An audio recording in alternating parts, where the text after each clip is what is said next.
अपना ही पुत्र बना था भगवान श्री कृष्ण की मृत्यु का कारण। आज हम आपको बता रहे हैं भगवान श्री कृष्ण के मृत्यु से जुड़ी उस घटना के बारे में जिस कारण से उनके पूरे कुल का नाश हो गया। भगवान विष्णु के 8वें अवतार श्री कृष्ण की बाल लीलाओं, महाभारत के युद्ध में उनकी भूमिका तथा गीता के उपदेश जैसी प्रमुख बातें सभी को स्मरण होंगी, लेकिन भगवान श्री कृष्ण की मृत्यु उनके पुत्र के कारण कैसे हुई, इसके बारे में बहुत ही कम लोगों को जानकारी होगी। आज हम आपको बता रहे हैं भगवान श्री कृष्ण के मृत्यु से जुड़ी उस घटना के बारे में जिस कारण से उनके पूरे कुल का नाश हो गया। मौसल पर्व में है श्री कृष्ण की मृत्यु की कहानी।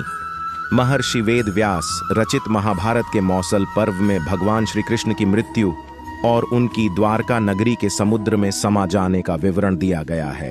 श्री कृष्ण की 8 पत्नियों में से जाम्बवती के पुत्र का नाम सांब था। देवर्षि नारद, दुर्वासा, विश्वामित्र जैसे कई ऋषि मुनि भगवान श्री कृष्ण से मिलने के लिए द्वारका नगरी पहुंचे थे।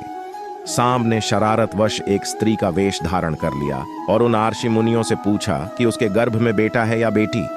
सांब को मिले श्राप से श्री कृष्ण के कुल का हुआ अंत। एक आर्षि उसकी शरारत को समझ गए और गुस्से में सांप को श्राप दिया कि वह एक लोहे की तीर को जन्म देगा, जिसके कारण उसके कुल का सर्वनाश हो जाएगा। श्राप से मुक्ति के लिए उसने प्रभास नदी में तांबे के तीर का चूर्ण बनाकर प्रवाहित कर दिया। उस चूर्ण को एक मछली ने निगल लिया। कुछ समय पश्चात द्वारका में नशीली चीजों का सेवन बढ़ गया। छल कपट, विश्वासघात जैसी चीजें वहां के लोगों में आ गई थीं। लोगों के गलत आचरण और कार्यों से पाप बढ़ गया था। पाप से मुक्ति के लिए भगवान श्री कृष्ण ने अपनी प्रजा से प्रभास नदी के किनारे व्रत, स्नान आदि का सुझाव दिया।